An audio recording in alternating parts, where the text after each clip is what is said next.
আসসালামু আলাইকুম। সবাই কেমন আছেন? আমি আলহামদুলিল্লাহ ভালো আছি।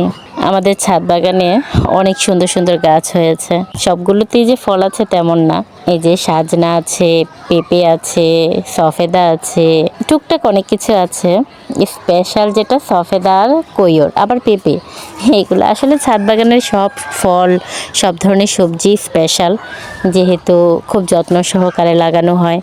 আর মাটির দোষ পায় না, সেটা ছাদের উপরে কিন্তু অনেক পরিশ্রম করতে হয়। যাই হোক, ছাদ বাগানের ইচ্ছেটা আমার সেই ছোটবেলা থেকেই ছিল। সবসময় মনে মনে ভাবতাম যদি একটা ছাদ থাকতো, সেই ছাদে নিজের ইচ্ছে মতো গাছ লাগাতাম, নিজের ইচ্ছে মতো অনেক কিছু করতে পারতাম। খুব ছোটবেলা থেকে এই স্বপ্নটা যে নিজের একটা ছাদ হবে, যে ছাদে আমি ইচ্ছে মতো গাছ লাগাবো। নিজের বলতে তখন তো স্বপ্নটা ছিল বাবার বাড়িকে ঘিরে। বাবার বাড়িতে আর ছাদ হলো না।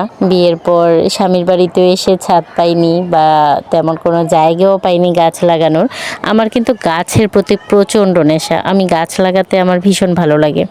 যে কোনো জায়গায় গাছ লাগাতে খুব ইচ্ছে হয়, কিন্তু স্বামীর বাড়িতে এসে তেমন জায়গা পাই নাই।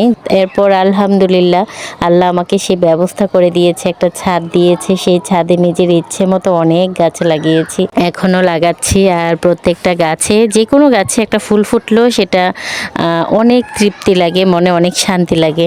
যে কোনো একটা ছোট্ট ফল পেরেও যখন রাইনের আব্বুকে বলি এটা কিন্তু আমাদের গাছের ফল, সেটা ওনারও যেমন মানে তৃপ্তি পায়, আমারও অনেক ভালো লাগে যে এটা আমার গাছের ফল। আমার বিবাহিত লাইফের প্রায় 14 বছর শেষ হতে চললো।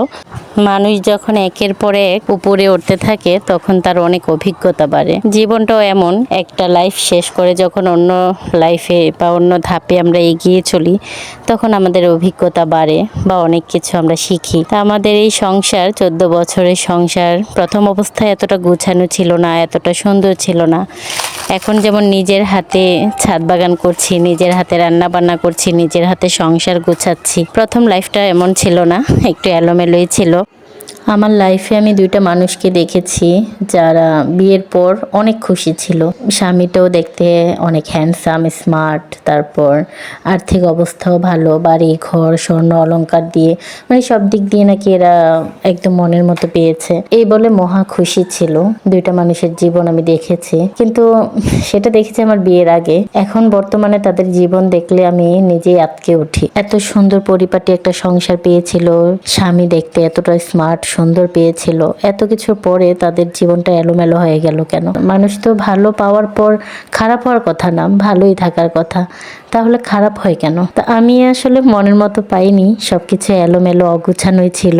নিজে আস্তে আস্তে আজকে 14 বছর ধরে সবকিছু গুছিয়েছি নিজের মনের মতো করে, আস্তে আস্তে সবকিছু মনের মতো করে গড়ে নিয়েছি বা হয়েছে। এটাই আমার অর্জন, যে আমি আস্তে আস্তে নিজের মনের মতো করে সবকিছু গড়তে পেরেছি। অর্জনটা কখনো ছেড়ে যাবে না।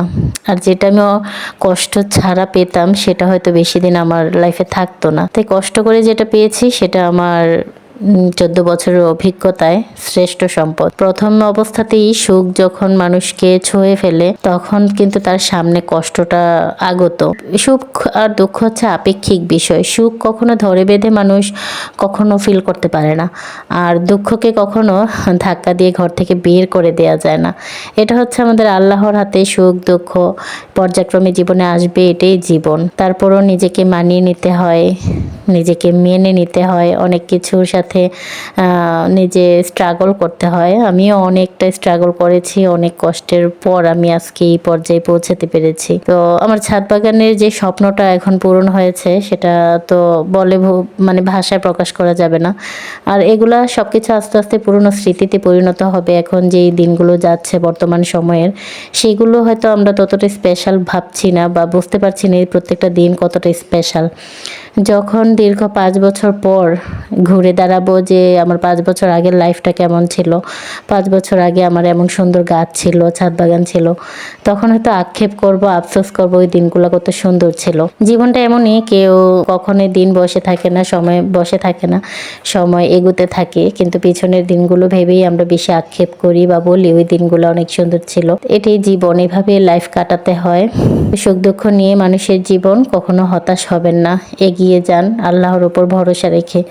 যদি দুঃখ আসলেই মনে হয় নিজে ভেঙে পড়েছি, অনেক কষ্টে আছি, নিজের জীবনটা শেষ করে দেওয়া উচিত, তাহলে তো সেটা ভুল সিদ্ধান্ত। আল্লাহ আপনাকে কষ্ট দিবে পরীক্ষা করার জন্য, সেটাতে আপনি জয়যুক্ত হতে হবে, লড়াই করতে হবে। জীবন মানেই যুদ্ধক্ষেত্র, সেখানে আপনি লড়াই করেই বাঁচতে হবে। আল্লাহকে দোষারোপ করার কোনো মানে হয় না যে আল্লাহ এত কষ্ট দিলে আমার জীবনে, অন্যের জীবনে এত সুখ কেন। নিজে যখন কষ্টে থাকবেন তখন নিচের দিকে তাকাবেন, ভাববেন আমার চেয়েও আরও অনেক অনেক কষ্টে মানুষ আছে, আমি তো ভালোই আছি তাদের তুলনায়।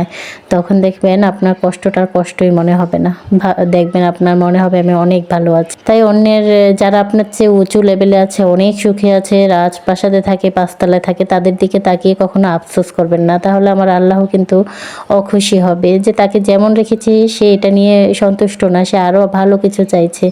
আমার সময় হলো অবশ্যই তাকে আমি ভালো কিছু দিব।